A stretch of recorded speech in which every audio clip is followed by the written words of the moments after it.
ഇന്ന് ഏത് കഥയെ പറയുന്നത്? ഇന്ന് കഥ പറയാം നമുക്ക്. അജാമിളന്റെ കഥയായല്ലോ. ആയിക്കോട്ടെ, പറയൂ. ഇന്നലെ നമ്മുടെ ധ്രുവന്റെ കഥയല്ലേ പറഞ്ഞത്. ഇന്ന് അജാമിളന്റെ കഥ പറയാം. അജാമിള ഭാഗവതത്തിൽ തന്നെയാണ് അജാമിളന്റെ കഥയും പറയണതേ.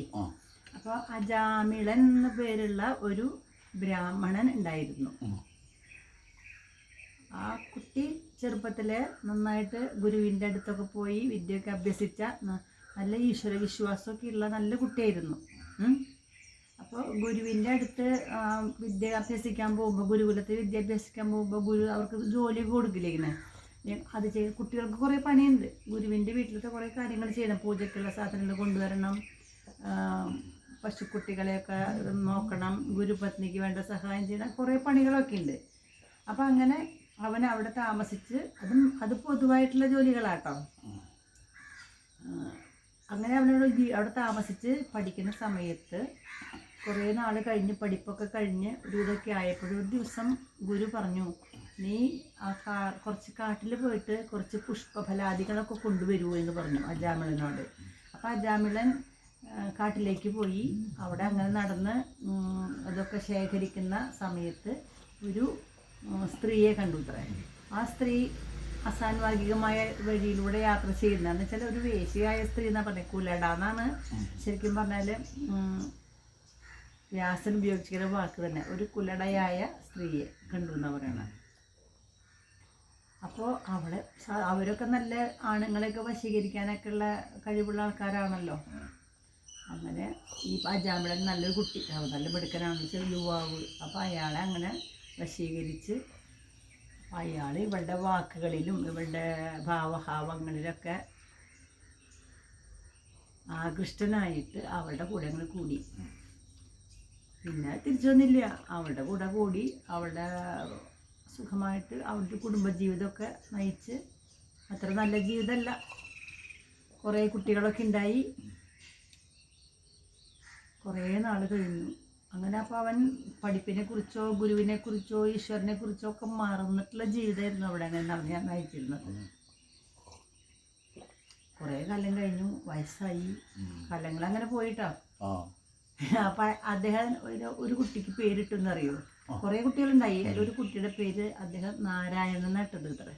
എല്ലാ മക്കൾക്കും നമ്മൾ ജനിക്കുമ്പോൾ പേരിടുമല്ലോ. അപ്പം എന്തുകൊണ്ടോ ഭഗവാനോട് മുൻപ് ഭക്തിയൊക്കെ ഉണ്ടായിരുന്നു, ഭഗവാനെ പ്രാർത്ഥിക്കാറുണ്ടായിരുന്നു, നല്ലൊരു വിശ്വാസിയായിരുന്നല്ലോ. അതിൻ്റെ ഫലം കൊണ്ടാന്ന് തോന്നുന്നു നാരായണൻ എന്ന് പേരിട്ടു. ഭഗവാന്റെ പേരിനിട്ടത് ഭഗവാന്റെ പേരാന്ന് വിചാരിച്ചിട്ടിട്ടൊന്നും ആവില്ല, എന്തോ ഇട്ടു. അങ്ങനെ കുറേ നാൾ കഴിഞ്ഞ് വയസ്സായി, മരിക്കാറായി. ഒരുപാട് വയസ്സായിട്ടോ.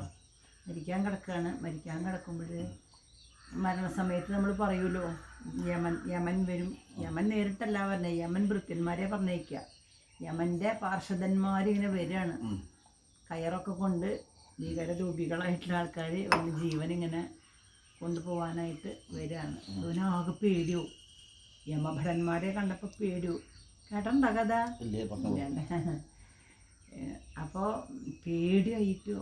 എന്താ നമ്മൾ പേടിയാകുമ്പോൾ ആരെ വിളിക്കുക? വയസ്സായ ആൾക്കാർ പേടിയാകുമ്പോൾ ആരെ? മക്കളെന്നെ വിളിക്കുക, മക്കളെ വിളിക്കുക. അപ്പോൾ ആരെ വിളിച്ച്? നാരായണാന്ന് പറഞ്ഞ് വിളിച്ചു. മോനെ വിളിച്ചതാണ് പേടിച്ചിട്ട്. അപ്പോൾ നാരായണൻ അല്ല അവിടേക്ക് വന്നത്. ആരാ വന്നതെന്നറിയോ? ഭഗവാൻ നാരായണൻ്റെ ഭഗവാൻ അവിടെ നിന്ന് കേട്ടു വൈകുണ്ഠത്തിലിരുന്നിട്ട്, ആരാ എന്നെ വിളിച്ചേ എന്ന്. അപ്പോൾ ഉടനെ തന്നെ മനസ്സിലായി അജാമിളനാണ്. പണ്ട് ഇവൻ്റെ വിദ്യാഭ്യാസ കാലഘട്ടത്തിലൊക്കെ ഇവൻ എൻ്റെ ഭക്തനായിരുന്നു, നല്ല സാത്വികനായിട്ടുള്ള ഒരു ബ്രാഹ്മണനായിരുന്നു.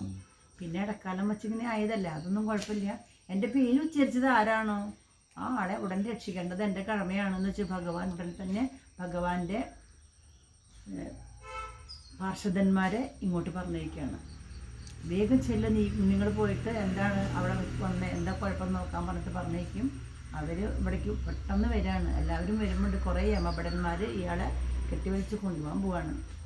അപ്പം ഇവർ പറയും, വിട് വിമുഞ്ചത, മോചിപ്പിക്കുകയെന്ന് പറയും. അവർ ഉറക്കെ പറഞ്ഞ് തടയുമ്പോൾ ഇവർ പറയും, നിങ്ങളങ്ങനെ പറയൊന്നും വേണ്ട, ഇയാളുടെ എന്തെല്ലാം തെറ്റുകൾ, എന്തെല്ലാം എന്താ പറയുക അധർമ്മങ്ങളാണെന്നറിയോ ഇവിടെ ചെയ്തിട്ടുള്ളത്. അപ്പോൾ അയാളെ കൊണ്ടുപോകേണ്ടത് ഞങ്ങൾ തന്നെയാണ്, നിങ്ങൾക്കൊന്നല്ല. അതായത് നല്ല നല്ല കാര്യങ്ങൾ ചെയ്താൽ ഭഗവാന്റെ അടുത്തേക്ക് പോകുന്നു, പാപങ്ങൾ ചെയ്തവർ യമദേവൻ കൊണ്ടുപോകുന്നൊക്കെയാണ് പറയാത്ര. അപ്പോൾ ഇവർ പറയും അയാൾ പാപം ചെയ്തോട്ടെ, അപ്പോൾ എന്ത് പാപം ചെയ്തേ, അയാൾ അങ്ങനെ ചെയ്തു, കുലടയായിട്ട് പ്രാപിച്ചു, അങ്ങനെ ജീവിച്ചു, ഭഗവാൻ ഈശ്വരൻ്റെ വിചാരങ്ങളിലുണ്ട് ജീവിച്ചു. അപ്പോൾ ഒരു കാരണവശാലും നിങ്ങൾക്ക് അവിടേക്ക് കൊണ്ടുപോകേണ്ട ഒരു ഗുണവും ഇയാൾക്കില്ല, ഞങ്ങൾ എന്നെ കൊണ്ടുപോകണമെന്ന് പറയും. അപ്പോൾ ഇവർ പറയും ഭവന്തു പാപാനി, പാപങ്ങളൊക്കെ ഉണ്ടായിക്കൊള്ളട്ടെ, ചെയ്തുകൊള്ളട്ടെ, പക്ഷേ ഇവൻ അതിനുള്ള പാപപരിഹാര പ്രായശ്ചിത്തം ചെയ്തു കഴിഞ്ഞു. ഭവന്തു പാപാനി കഥം തു നിഷ്കൃതേ കൃതേ വിഭോ ദണ്ഡനമസ്തി പണ്ഡിത. നിങ്ങൾ ഇത്ര വലിയ പണ്ഡിതന്മാരൊക്കെ അല്ലേ, യമഭടന്മാർ ആണെങ്കിലും അവരും പണ്ഡിതന്മാർ തന്നെയാണ്. നിങ്ങൾ ഇത്ര വലിയ പണ്ഡിതന്മാരല്ലേ, നിങ്ങൾക്ക് അറിഞ്ഞൂടെ ഇയാൾ പാപത്തിനുള്ള എല്ലാ പാപപരിഹാര പ്രായശ്ചിത്തം ചെയ്തു കഴിഞ്ഞു, പിന്നെ എന്താണ് നിങ്ങൾക്ക് ഇവനെ തൊടാനുള്ള അവകാശം? എന്താ ചെയ്തെന്നറിയോ നിങ്ങൾ? എന്താണെന്ന് വെച്ചാൽ ഇയാൾ ഭയാകുലനായിട്ട് ഭഗവാന്റെ നാമം ഉച്ചരിച്ചു. എന്താ നാരായണ എന്ന് പറഞ്ഞില്ലേ? ഈ ഭഗവാന്റെ നാമങ്ങളുടെ അക്ഷരങ്ങൾക്ക് പോലും അത്രയ്ക്ക് മഹത്വം ഉണ്ടെന്ന് മനസ്സിലായ? നാരായണ എന്നുള്ള ആ അക്ഷരങ്ങൾക്ക് പോലും മഹത്വമുണ്ട്. അത് സാധാരണ ഈ എപ്രകാരമാണോ വിറകിനെ അഗ്നി ദഹിപ്പിക്കുന്നത്, എപ്രകാരമാണോ രോഗത്തിന് ഔഷധം ശമിപ്പിക്കുന്നത്, അതേപോലെ തന്നെ ഭഗവാന്റെ നാമം ഉച്ചരിച്ചാൽ തന്നെ മതി ചെയ്ത എല്ലാ പാപങ്ങളും മാറിക്കിട്ടുന്നു.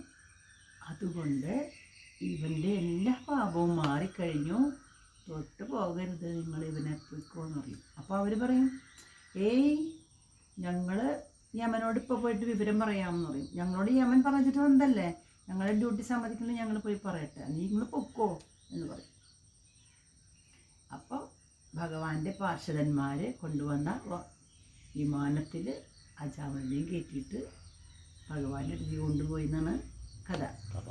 യമൻ്റെ അടുത്ത് പോയിട്ട് ഇവർ പറയും അയ്യോ യജമാനെ യമദേവ, ഞങ്ങൾ ചെന്നപ്പോൾ ഇങ്ങനെ സംഭവങ്ങളൊക്കെ ഉണ്ടായി, ഇവിടെ കുറേ വിഷ്ണു പാർഷദന്മാർ വന്നു, ഞങ്ങളോട് തൊടാൻ പാടില്ല എന്ന് പറഞ്ഞു, കാരണം ഇതൊക്കെയാന്ന് പറഞ്ഞു. അപ്പോഴാണ് യമൻ പറഞ്ഞ അയ്യോ വിഷ്ണുവിൻ്റെ ഭക്തനാണോ, ഒരിക്കലും നിങ്ങൾ അവരുടെ അടുത്തേക്ക് പോകാൻ പാടില്ല, വിഷ്ണുവിൻ്റെ ഭക്തന്മാരുടെ അടുത്തേക്ക് നിങ്ങൾക്ക് പോകാനുള്ള അവകാശമില്ല, ഒരിക്കലും പോകരുത് എന്ന് പറഞ്ഞ് അവരെ മനസ്സിലാക്കി കൊടുത്തു എന്നാണ് കഥ.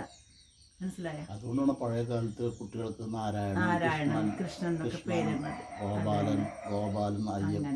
ഭഗവാന്റെ പേരാണ് പണ്ട് കാലത്തൊക്കെ ഇങ്ങനെ കുട്ടികൾക്കൊക്കെ ഇടുക. കാരണം അവരുടെ പേര് അവരെ വിളിച്ചാൽ മതി, ഭഗവാനെ വിളിച്ചതിന് തുല്യാണ് എന്ന് പറയും.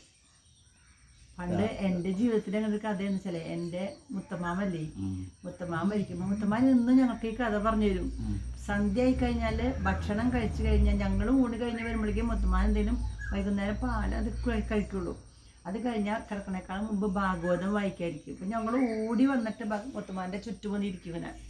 ഞങ്ങൾക്ക് എന്താ വേണമെന്ന് വെച്ചാൽ ഈ ഭാഗവതത്തിലുള്ള എല്ലാ കഥകളൊക്കെ ഒന്ന് കേൾക്കണം. അപ്പം മുത്തമാൻ ആ ഭാഗവതം ഇങ്ങനെ മറിച്ചിട്ട് അതെങ്ങനെയാണ് ഇരിക്കുകയെന്നറിയോ, ഒരു പായിട്ട് അതിൽ ഇരുന്നിട്ട് മുന്നിൽ ഒരു തട്ടില് നമ്മുടെ ഈ പുസ്തകം വയ്ക്കുന്ന സ്റ്റാൻഡിൽ ഭാഗവതം വെച്ച് അപ്പുറത്ത് ഒരു വലിയ ടിന്ന് വയ്ക്കുക, അതിൻ്റെ മുകളിലൊരു വിളക്ക് വയ്ക്കും ഹൈറ്റ് കിട്ടാൻ, ഇത് വെച്ച് ഇരുന്നിട്ട് വായിക്കുകയാണ് ചെയ്യുക. പടിഞ്ഞാട്ടിൽ നിന്നാൽ വായിക്കുക രാത്രി.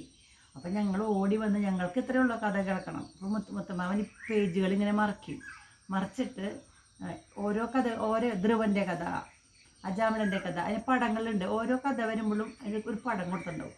അപ്പം ഞാൻ ഈ പടങ്ങൾ ഫുള്ളിങ്ങനെ മറിക്കുമ്പോൾ അതിൻ്റെ കഥ ഇങ്ങനെ പറഞ്ഞു തരും. പൂതനാമോക്ഷത്തിൻ്റെയും എല്ലാ കഥ ഇങ്ങനെ പറഞ്ഞു തരും. അന്ന് എല്ലാ ദിവസവും പറയണത്, എല്ലാ ദിവസവും ആ കഥകൾ കേട്ട് കഴിഞ്ഞാൽ ഞങ്ങൾ പോയിട്ട് കിടന്നുറങ്ങും. മുത്തുമാമൻ അവിടെ ഇരുന്ന് വായിക്കും. അവിടെ ഇരുന്ന് വായിച്ച് മുത്തുമാമൻ്റെ ആ വായിക്കാനുള്ളത് കഴിഞ്ഞ് കഴിഞ്ഞാൽ മുത്തുമാമൻ പാലെടുത്ത് കുടിച്ച് കിടന്നുറങ്ങും. സത്യമായിട്ടും എനിക്ക് ഏറ്റവും ഇഷ്ടമുള്ള ആളാണ്. അത് കഴിഞ്ഞിട്ട് മുത്തുമാമൻ വെച്ചാൽ പിന്നെ ഞങ്ങൾ എപ്പോഴും ഉണരാന്നറിയോ, രാവിലെ വെളുപ്പാൻ കാലത്ത് മുത്തുമാമൻ ഉണർന്ന് പല്ല് തേച്ച് മൂക്കൊക്കെ കഴുകി കഴിഞ്ഞാൽ ഈ പ്രഭാത കീർത്തനങ്ങൾ പാടി. ഇപ്പൊക്കെ റേഡിയോ ഒക്കെ അല്ലേ വയ്ക്കുക. അന്ന് മുത്തുമാൻ്റെ ഇത് കേൾക്കാം, ഏത് സൂര്യൻ്റെ നാമവും അതുപോലെ തന്നെ രാവിലെ ചെല്ലണ നാമങ്ങളിലെ കണി കാണും നേരം കമല നേത്രൻ്റെയും നരനായി ഇങ്ങനെ ജനിച്ചു ഭൂമിയിലും അതുപോലെ തന്നെ സൂര്യൻ്റെ നാമങ്ങളിലെ അർക്ക നിഷ്കള രൂപ ദിവാകര ആദിത്യ ഭഗവാനേ വണം. ഇതൊക്കെ കേൾക്കുമ്പോൾ ഞങ്ങൾ ഇരിക്കും, അയ്യോ നേരെ വിളിച്ചായാലോ മുത്തമാൻ ഉണർന്നല്ലോ എന്ന് വിചാരിക്കും. കിടക്കാൻ നല്ല സന്തോഷം കേട്ടോ, കഥ കേട്ടല്ലേ കിടക്കുക. എന്നും എന്ത് നല്ല കാലമായിരുന്നു അറിയോ. തിരിച്ചു വരില്ല. അപ്പം നമ്മളെ പക്ഷെ തിരിച്ചു വരില്ല എന്ന് പറയാൻ പാടില്ല. നമ്മുടെ കുട്ടികൾക്ക് നമ്മൾ പറഞ്ഞു കൊടുക്കണം.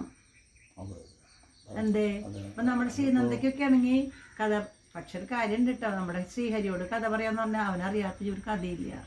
അവൻ്റെ മുത്തശ്ശൻ അവിടുത്തെ മുത്തശ്ശൻ കഥ പറഞ്ഞു കൊടുക്കും. പിന്നെ അവൻ്റെ അച്ഛൻ അവന് കഥ പറഞ്ഞിട്ടാണ് ഉറങ്ങുള്ളൂ. ഗോപൻ അവന് കിടക്കുമ്പോൾ ഓരോ ദിവസവും ഓരോ സ്റ്റോറിയാണ്. അത് ചിലപ്പോൾ നമ്മുടെ ഇവിടുത്തെ ഭാഗവതം തുടങ്ങിയിട്ടുള്ള പുരാണങ്ങളിലെ കഥയായിരിക്കും, അതല്ലെങ്കിൽ മറ്റ് ഇംഗ്ലീഷിലത്തെ കഥകളൊക്കെ ആയിരിക്കും. ഉറപ്പായിട്ട് അവന് കഥ കിട്ടുന്നുണ്ട്. അപ്പം നമ്മൾ എല്ലാവരോടും എനിക്ക് പറയാനുള്ള എന്താണെന്ന് വെച്ചിട്ടുണ്ടെങ്കിൽ നമ്മുടെ പേരക്കുട്ടികൾക്ക് നമ്മൾ കഥ അവർ പറയും, ഒരു വരുമൊന്നുമില്ല. പിന്നെ മുത്തശ്ശൻ്റെ അല്ലെങ്കിൽ അമ്മൂമ്മയുടെ ഒരു കഥ എന്ന് പറഞ്ഞിങ്ങനെ അവർ ദേഷ്യപ്പെടുമായിരിക്കും, ഇഷ്ടപ്പെടില്ല. പക്ഷെ ദിവസം അങ്ങനെ പറഞ്ഞു കൊടുത്താൽ നമ്മളാ കഥ പറഞ്ഞു കൊടുക്കുമ്പോൾ കഥ മനസ്സിലാക്കുന്നതോട് കൂടി തന്നെ അതിനുള്ളിലത്തെ സത്ത് അവരിലേക്ക് കിട്ടും. അതാണ് ആവശ്യം. ഇഷ്ടമായില്ലേ? ഇഷ്ടമായി.